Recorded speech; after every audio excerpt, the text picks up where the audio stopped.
Hello everyone, I'm Vanessa and today I'm here to do my worst and most disappointing books of 2020.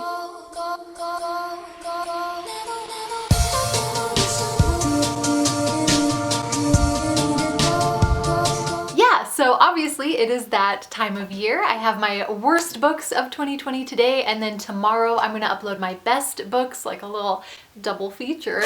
I figured I would start with the worst books so that we could get the negative energy out. 2020 has been a bad year, and so let's do these bad books so that the negative energy is purged, it is released from our systems, and then tomorrow on New Year's Eve we can end the year on a good note with our best books of the year so that that positive energy can be what carries us into 2021, hopefully. Thank you for coming to my TED Talk. Okay, let's get into the video. So the worst books that I read this year, I only picked 5 because there were only 5 that were really like bad. You know, like there were some others that weren't quite as good as I wanted them to be, but these are the only ones that I was really like mad about after I read them. So I'm gonna try and order these from like the least bad to the most bad. So I'm gonna start off with Skywatchers, which was about a group of teenagers. It's set during the Cold War and they're in the Skywatchers Club whose job is to watch for missiles, right? Because we were like worried about Russian missiles and stuff. But one night, instead of seeing a missile,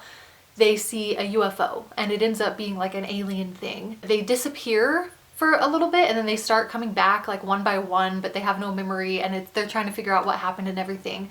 But the things that I really did not like about this book and that made it really disappointing for me were the fact that it touched on all of these cool things but never like really did any of them. Like historical fiction, I love historical fiction so much, but this book didn't really feel like we weren't really exploring the time period so much, which honestly would have been totally fine if it was focusing on like the alien thing. The thing is that you know, the reader knows from the beginning that it's aliens, right? Like it's in the synopsis of the book, it's aliens. But we spend 75% of the book as if it's a mystery. Like the kids don't know what happened, so we're going through this book collecting clues, trying to figure out what happened to these kids, except like we already know. We already know it was aliens. So it just felt like a waste of time there.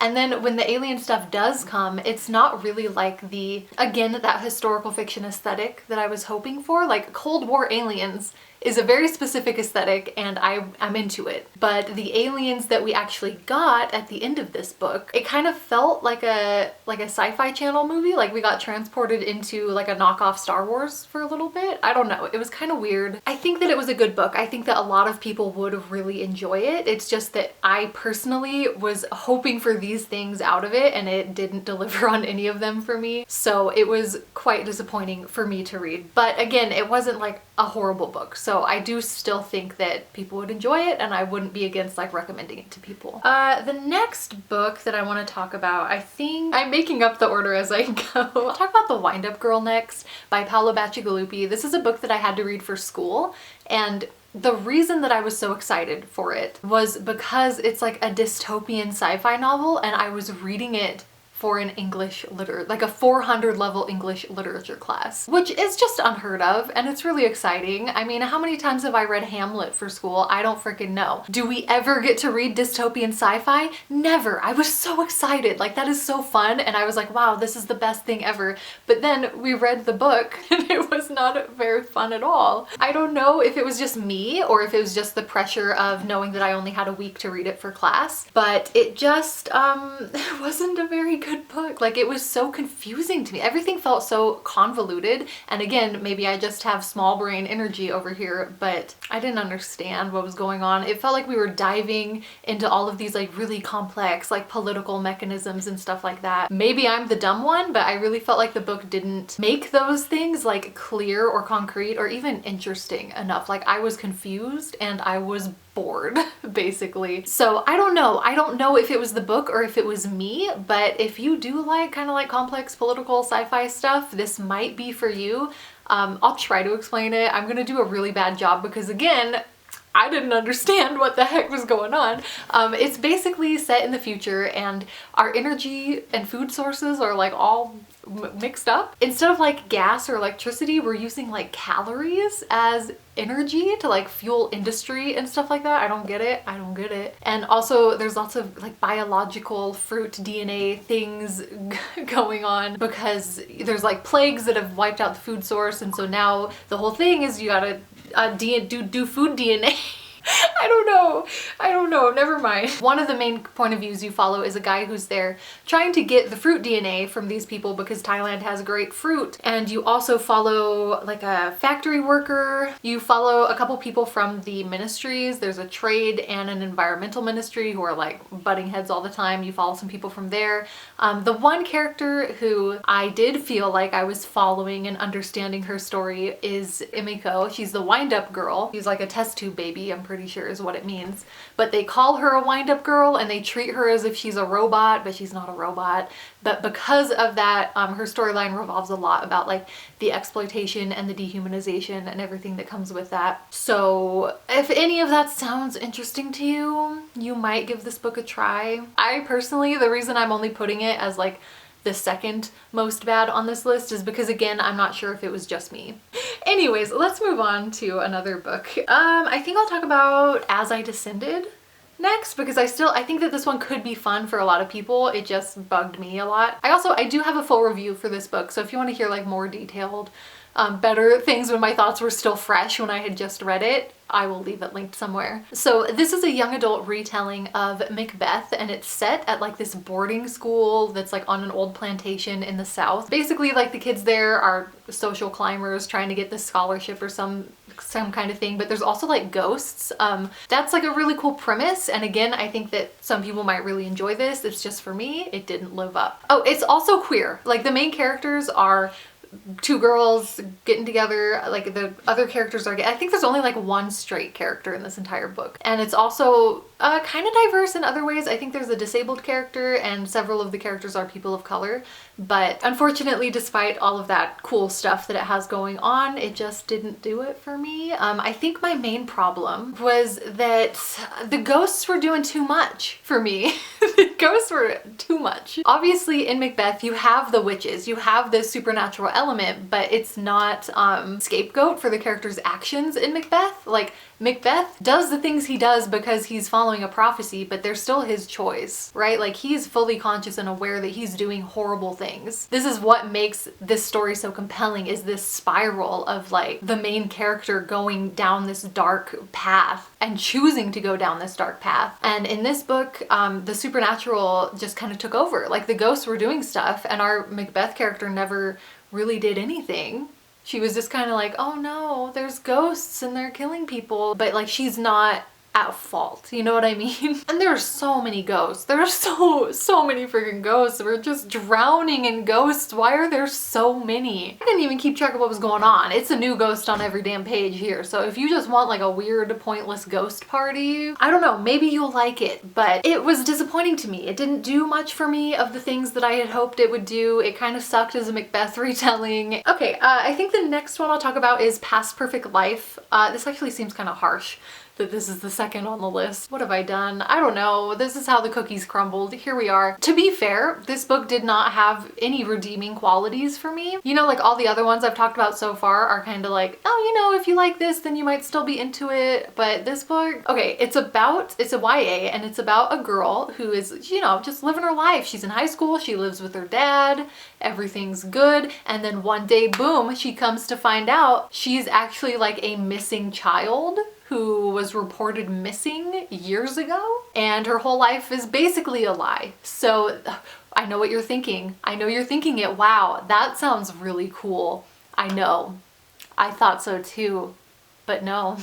Nay, nay. The first thing that I can complain about this book without any spoilers is that it was just really hokey. It's so corny. The dialogue, the way these people are talking, it felt like a bad sitcom, you know what I mean? And just the writing, like the voice of the writing itself just didn't feel genuine. It didn't feel emotional. It felt, again, kind of like a hokey soap opera type thing, and it was really just like painful to read. And then on top of that, also the story itself, oh god, I don't think I can like really talk about it without being a little spoilery, so if you're not okay with that, go ahead and skip forward until I bring up the next book here. So I'll kind of get into what really bothered me about the story. The thing that really freaking bothered me about it was when her mom does find her. Her mom is like a villain, like a legitimate villain.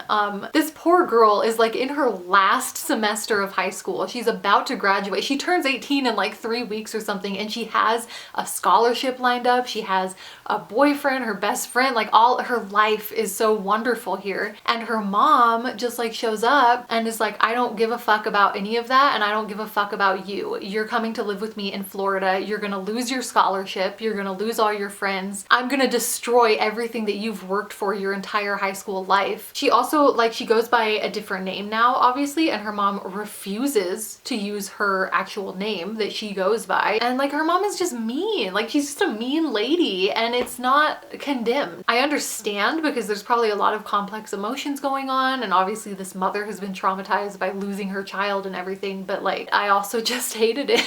I hated reading it. I hated watching this girl go through it. I hated watching it get brushed over at the end with a hug and a kiss. I just hated it. I hated it so much. Okay, and then the number one bad, most disappointing, awful book that I read this year was Lock Every Door by Riley Sager. And I know that a lot of people really like Riley Sager. I've heard that his other books are better, and I'm still like, I'm gonna give them a chance. I haven't written off this author completely. But I also know that I was definitely not alone when I posted my rant review of this. If you want to watch a rant review, I'll leave it somewhere where I go really in depth about everything that I freaking hated about this book. But it just wasn't a good book for me. This is a thriller, maybe horror. Like, I don't even know what Riley Sager is doing with these genres. It seems to me, and I could be very wrong because like I said, I haven't read anything else by him, but it seems like he's trying to hook people with one genre when really his books are a different genre. Basically, here's the idea. It's about this girl. She's very poor. She's down on her luck. She gets an amazing job opportunity. Wow, a blessing from above. She gets invited to apartment sit in this really fancy old apartment building in New York. It's beautiful, famous, rich celebrities live there only. It's mysterious. It's shrouded in like a dark past that no one really knows. The building is so secretive. It has gargoyles, you know what I mean? So she takes this job apartment sitting, and it pays super well, but there's all these weird rules. Like, she's not allowed to talk to the neighbors, and she's not allowed to have people over, and she has to be in the apartment every night. That was one of the things that bugged me, is that these rules are set up to be like, oh my god, these mysterious rules that she must follow for an unknown reason. And it's like, your neighbors are celebrities. They don't want you bugging them. Your apartment sitting, it's not your apartment. You can't have friends over. And you have to be there at nighttime because that's your job. You're apartment sitting. That was one thing that bothered me, and then the other things that bothered me were that mainly the main character is just freaking stupid. Like, she's a certified A+ idiot, and I don't know how else to put it. This girl like needs someone to take care of her. She needs some help because she's just like doing things that are like zero IQ plays, just stupid things. Like, for example, she thinks that she's like onto, like, there's killers in this apartment and that they're like bugging their phones and they can hear everything she's saying, and that she can't let on to them that she knows, or else they'll kill her right now or whatever. But then she calls her friend, who's also an apartment sitter, and is like, oh my god, I need to talk to you. I think I figured out. But you just said they're bugging your phones. You just said that they can hear what you're doing. You're in your apartment right now. Like, and there's another part where she's like, she got a gun. I forget how she got the gun. But it's like, thank God this woman has a gun. She can defend herself. She's safe, right? What does she do? She leaves it somewhere on purpose, before she goes back up to the apartment to get her things. She needs to get her things from the murder apartment. God forbid she just leave them there and start a new life without her freaking overalls or whatever she had in there. Like, she needs to go back into the apartment and leave her gun somewhere. Just, I don't need to bring that. I'm just gonna leave it in the kitchen before I go upstairs. I don't need it. I'll get it when I'm done packing on my way out. Like, I don't get it. Also, she like keeps going back to the apartment. Like, after she's already figured out that she's gonna die if she goes back there. She keeps going back. For what reason? What was the reason? You live in New York City. Is there not a 24-hour Walmart? Is there not a homeless shelter? Is there not a freaking Tinder? Download Tinder, get a date. I don't know, bitch. Just don't go back to the apartment where you know they're literally gonna kill. It doesn't make sense. I'm sorry. It just doesn't make sense. And honestly, I don't know if this is just me being a bitch, because it might be, but when I found out that the author, Riley Sager, is a man, I thought she was a woman the whole time I was reading this book. And then I, like halfway through, when this bitch was doing all this dumb shit, I was like, this isn't adding up to me. I feel like a man might have written this, and I looked it up, and sure enough, is this like how stupid men think women are? Like, do they think that we're this fucking dumb? I don't know. It just really bugged me so freaking much after I found that out. So yeah, those are some big reasons I didn't like this book. Sorry, I feel like I'm extra mean to that book, and I don't mean to be. It's just really, there's so much. I'm just saying, if it didn't want to be bullied, maybe it should not have been so stupid. Okay, so there we are. Those are the worst and most disappointing books that I read in 2020. I hope that you enjoyed this video. Again, if maybe you would like some of these books, maybe you got some recommendations, or maybe you got some warnings, some valuable warnings. Either way, hopefully it was fun to watch, and I will be posting the better, more positive, the best books that I read in 2020 tomorrow, so keep your eye out for that. Thank you so much for watching. I would love to hear from you in the comments. What are your worst books of 2020? And I really hope I get to talk to you soon. Bye!